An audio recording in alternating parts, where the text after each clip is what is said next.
দেখুন এই সুইচ দিয়ে আগে পাম্প অন অফ করতেন, এটা এখন হাত দেবেন না, এটা সবসময় অফ অবস্থায় থাকবে। আমাদের মেশিনটা দেখুন, এই মেশিনটা আজকে নতুন কালো মেশিন লাগানো হয়েছে, এই পাওয়ারের সুইচটা সবসময় অন অবস্থায় থাকবে। পাশের ম্যানুয়াল সুইচটা কিন্তু কখনো আপনারা অন করবেন না, এটা সবসময় অফ থাকবে। ইন ফিউচার যদি আমাদের ডিভাইসে কোনো গন্ডগোল হয় বা যখন ট্যাঙ্ক রিজার্ভার পরিষ্কার করাবেন, সেই সময় এটা বন্ধ করার জন্য সবচেয়ে সহজ রাস্তা হচ্ছে এই পাওয়ারের সুইচটা বন্ধ করে দিলেন, মেশিন বন্ধ হয়ে গেল। এবার আপনি ম্যানুয়াল পাম্প চালাতে গেলে আগে যেভাবে পাম্প চালাতেন, এই সুইচটা দিয়ে কিন্তু আপনি যে কোনো সময় পাম্প চালু বন্ধ করতে পারবেন। তাই এটা আপাতত অফই থাকবে। আমি আপাতত এই পাওয়ার সুইচটা অন করে দিলাম, এটা সব সময় অন অবস্থায় থাকবে।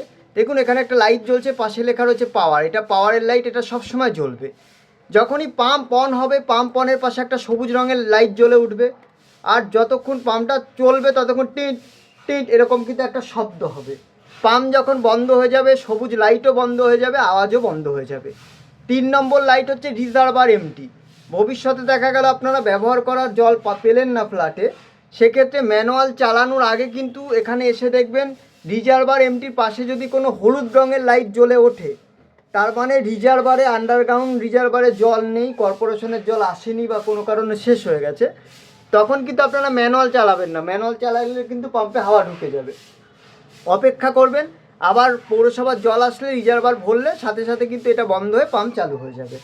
4 নম্বর লাইট ট্যাঙ্ক সেন্সার ফল্টি। ট্যাঙ্কে একটা সেন্সার দেওয়া হয়েছে, কোনো কারণে ওই সেন্সারে গন্ডগোল হলে এখানে একটা লাল রঙের লাইট জ্বলবে। একইভাবে রিজার্ভারের সেন্সারে যদি কোনো রকম গন্ডগোল হয়, রিজার্ভার সেন্সার ফল্টির পাশে একটা নীল রঙের লাইট জ্বলবে।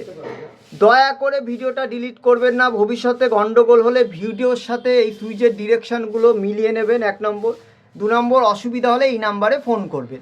আর যেভাবে দেখালাম ম্যানুয়াল চালানো, সেইভাবে আপনারা এমার্জেন্সি ম্যানুয়াল চালাবেন।